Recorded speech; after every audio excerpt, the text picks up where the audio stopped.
Lesson 1-7, absolute value equations and inequalities. In this lesson, you're going to find out how to solve equations or inequalities with absolute value. So if we take a look at absolute value, just in case you don't remember the definition of absolute value is how many spaces a number is from 0 on the number line. So for example, if I have the absolute value of x equals 3, well, there are two numbers that are 3 spaces from 0 on a number line. It could be 3 or it could be -3. So when we solve equations that have absolute value in them, we have to make sure that we have two possible answers. We have a positive version and a negative version of the answer, because when it's absolute value, it could be either one. So to graph this, if I want to graph 3 and -3 are the solutions, because those are just equal numbers, it's not an inequality, it's just it equals 3 or it equals -3. Then I'm going to put closed dots on those values. So if I want to graph that, I just graph 3 and -3 with a closed dot to show that those are the only two solutions. I don't have any arrows to draw.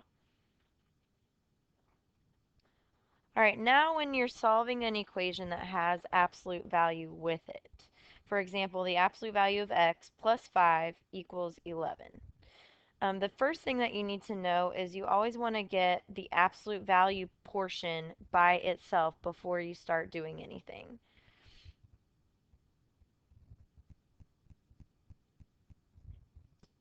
So, first what we want to do is we want to take away 5 from both sides, because we want to get the absolute value portion by itself first. So then these cancel out and we get the absolute value of x equals 6. Well, if you think about that, there are two numbers that are 6 spaces away from 0 on the number line. They are 6 and -6. So those are our solutions, and that's all we have to do. All right, let's try another example. Now in this example, you'll notice that the absolute value symbols are like around the 2p plus 5. So there's nothing to cancel out before we start trying to find the absolute value. So we know the absolute value of whatever this is in here has to equal 11. So what that means is this number has to be equivalent to 11, or this whole thing has to be equivalent to -11, because it could equal -11 and still have an absolute value of 11. So when we do this, what we have to do is break it into two different equations. And one of those is going to be negative, because this whole thing could equal positive 11, or this whole thing could equal -11, and it would still work when we plug it back in. So I'm just going to solve both of these equations separately. So first I'm going to subtract 5 here to get p by itself. So I end up with 2p equals 6. And then if I want p by itself, I would divide by 2. So p equals 3. That's one of my solutions. Then on this side, if I solve it, I'm going to subtract 5 again. And I get 2p equals, and this time I'm going to get -16 instead, because I have a -11. So then I divide by 2 again to get p by itself. So p equals -8. So my two solutions are 3 and -8. Okay. And it didn't ask me to graph, so I don't have to worry about that.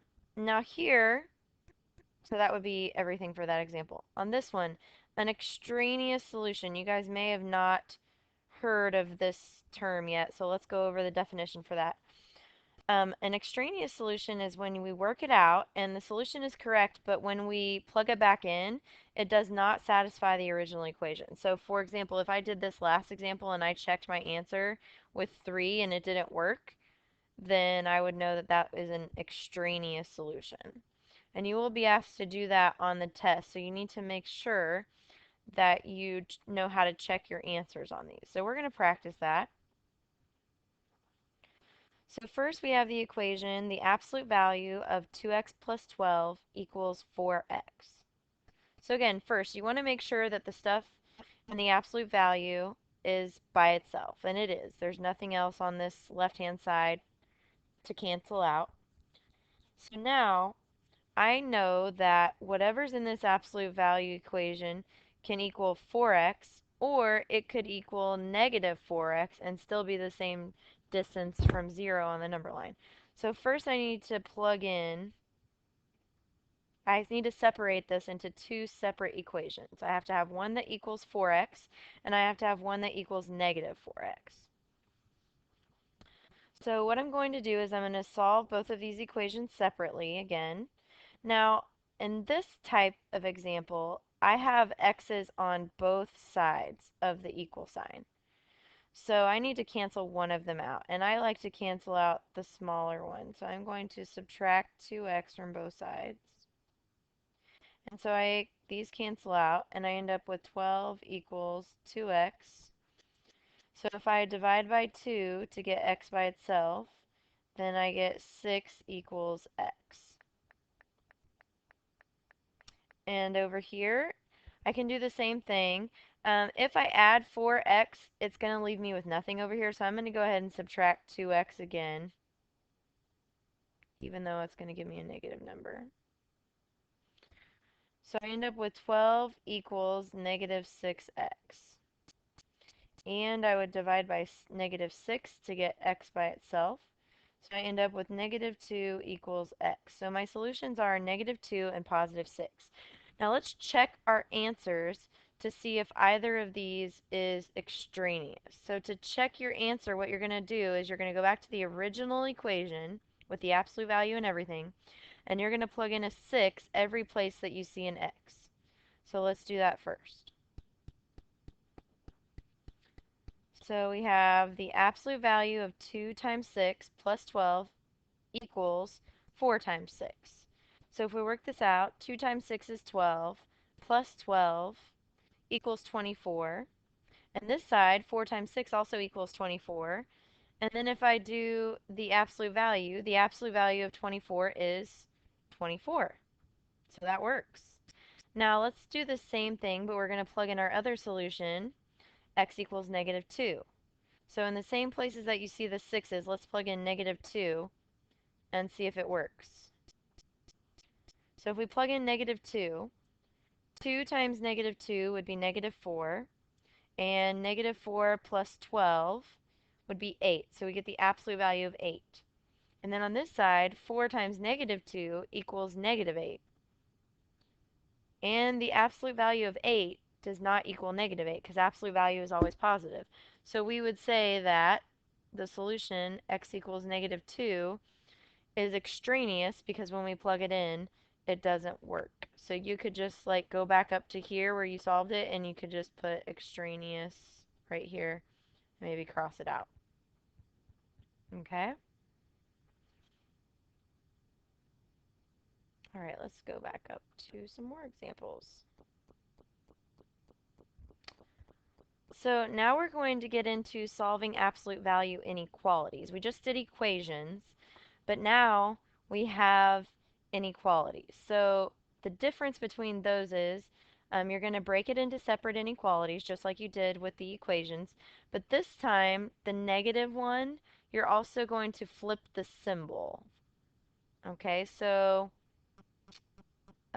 if I wanted to solve the equation, the absolute value of n minus 1 is greater than 3, then I would separate this into these two inequalities. Okay, so I would take the one that was inside the absolute value and I would make it just the same. Actually, I'm sorry, this should be, let me go back. Rewrite that. It should have been this one. This should have been the absolute value of n minus 1 is less than 3, not greater than 3. So you're going to have one that is identical to this, and you're going to have one that is flipped and negative. So that's the difference between equations and inequalities, because this example, the absolute value has to either be less than 3 or it has to be equal to -3, but then that would mean that it would have to be greater than -3, or that wouldn't make sense. So that's why we have to flip it. So let's work these out. So if we were to solve these, we would add 1 to both sides. And so we get n is less than 4. And then on this one, we would add 1 to both sides. And so you would get n is greater than -2. And those would be your two solutions.